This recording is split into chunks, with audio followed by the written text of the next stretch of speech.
Week one in the books. Let's talk about this game.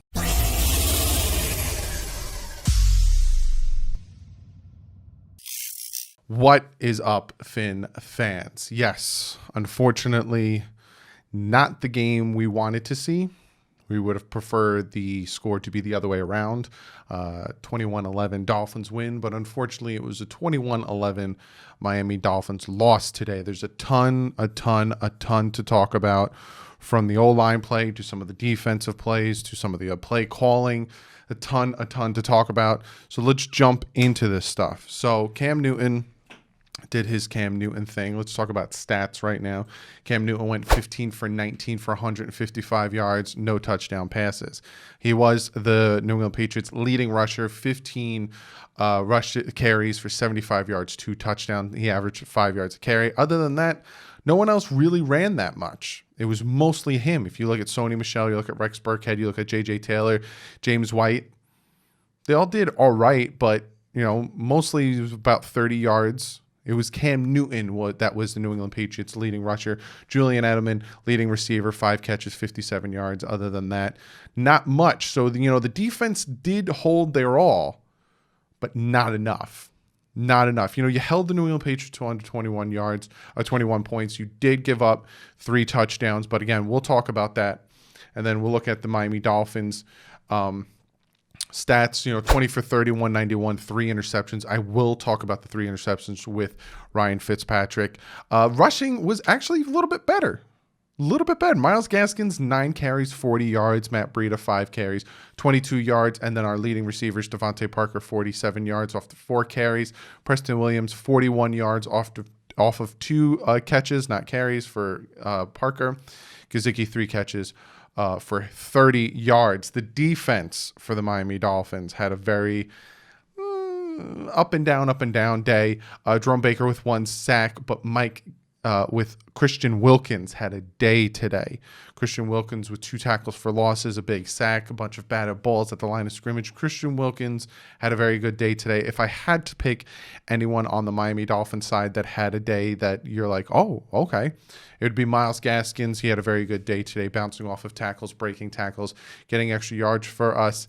And Christian Wilkins, very disruptive in the middle of the field. Now, let's talk about some plays. Let's look at this stuff now. The offensive line, very, very well on pass blocking. I think Ryan Fitzpatrick got sacked once. Other than that, man never really got a sack and never really had that much pressure in his face, was able to step up, do his thing. When it came to the run blocking on the offensive line, that needs a little bit more help. If the run blocking was just a little bit better, I think Myles Gaskins would have had, Gaskin would have had a 100-yard day today. There was a lot of times that I saw a hole open on the offensive line and instantly a block shed for a tackle.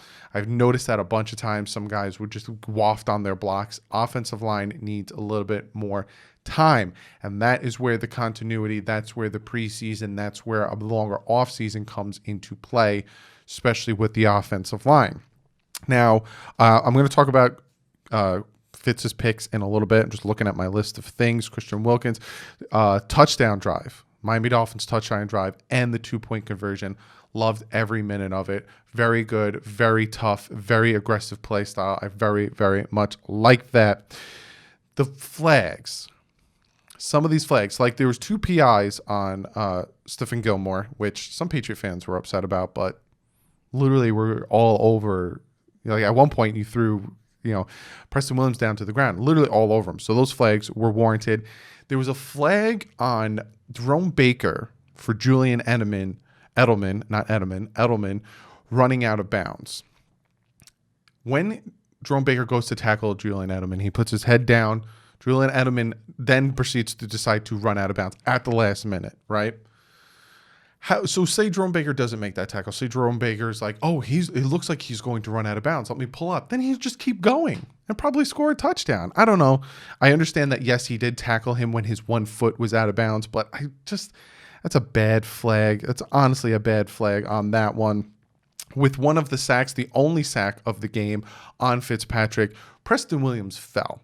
Preston Williams needs some deeper cleats. That man was falling all over the field. If Preston Williams didn't fall, he would have been wide open for a catch, and the sack would have never happened. Then there's the roughing the passer call, where even Cam Newton said he touched my face when he touched both of his shoulders. He never touched his face. Another bad call on the Miami Dolphins. But let's talk about Ryan Fitzpatrick, right? A lot of people are very upset with Ryan Fitzpatrick. A lot of people are looking at this game and seeing 20 completions, 30 attempts, 191 yards, and 3 interceptions. A lot of people are jumping on the we need to start Tua now. Fitzpatrick is garbage. The first interception from Ryan Fitzpatrick, again, Preston Williams fell. That's not on Ryan Fitzpatrick. You can call me whatever you want, but if you look at it, that is not on Ryan Fitzpatrick. Preston Williams fell. If he didn't fall, the ball was in the air and then he fell. So it's not like Fitz is standing there. He fell, then he threw it. He threw it. Preston tried to cut his route, fell. Can't put that one on Fitz. I'm sorry. Can't do it. Second one, 100%, 1,000%, 1,000,000%. That's on Fitzpatrick, that second interception. You threw it right at the guy in the middle of the field. You just can't do it. The third interception that is probably really pissing people off at the end of the game, that should have been a pass interference call. I will pop up the film of it and I'll zoom in to show you. Gesicki was completely mauled while the ball was in the air. Then the interception happens. That third interception should have been a pass interference call. So if you look at it, technically only one interception is really on Fitz. The other ones, one should have been a PI and the other one, Preston Williams fell. That being said, bad day by the offense. 100% bad day by the offense. Defense, it was driving me absolutely nuts that they didn't put a spy on Cam Newton. They didn't focus on stopping Cam Newton's running. He's the reason they got 2 touchdowns. He is the main reason they got 2 touchdowns. They just let him, he kept it and just wide open running in for the touchdown. It drove me nuts that they didn't just designate a spy for Cam Newton. Absolutely drove me nuts. The offensive line needs better work on continuity, playing together, blocking together. The defensive line needs a little bit more work on getting pressure. Because when Cam Newton could throw, there was times where he was just standing in the pocket. Yes, we got on him. We had a few sacks. It was nice to see. Progress. Ton of progress. 21-11, a loss is a loss, and it pisses me off. I do not want to lose, especially to the New England Patriots, especially the way we did when it was so many easy things that the Dolphins could have done to easily fix it. Like, it just absolutely drove me nuts. Julian Edelman lighting us up for a whole drive. Put 2 guys on him, and then all of a sudden Julian Edelman disappears. It's these things that just drive me nuts. The main thing was not letting Cam Newton run on you. You have to contain the man. And the fact that, possession by possession on offense, constantly had this man just running on us, was just put a spy on him. For the love of God, put a spy on him. And you could see when the Dolphins wanted to force him to throw it, they would stack the box. And then he would throw a quick slant. And it's like, play closer, play tighter, So, again, very messy game by the Dolphins. But, hey, I didn't expect this game to be a clean, one-sided butt whooping. I actually predicted the Dolphins to win 24-17, so I had the Dolphins winning by 7. They lost by 10. But it's showing. Having no preseason, having 40 days to get ready for the season, it's showing. And it's showing around the league. Look at the Philadelphia Eagles. Had the lead on the Washington football team. Washington football team came back. It's a very messy first week of the season. You have a ton of blowouts. I'm just looking at the scores right now. Chicago beat Detroit.